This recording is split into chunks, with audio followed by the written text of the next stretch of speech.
Hello, this is Sir Furman, and this is my Google quiz over sheep terminology.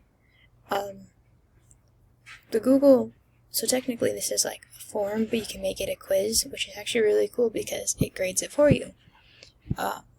It's a very useful tool when teaching because you don't have to, print out a bunch of papers. You can just send this off to your classroom and have the students do it. You can add photos, you can add different fonts. So the email is required on this, and I said make sure you read each question carefully because they can be kind of tricky. So here's my first question, and then it shows what answer is right. Obviously this is the teacher view, my students wouldn't be able to see that. My second question, third, fourth is a short answer, 5, and then 6.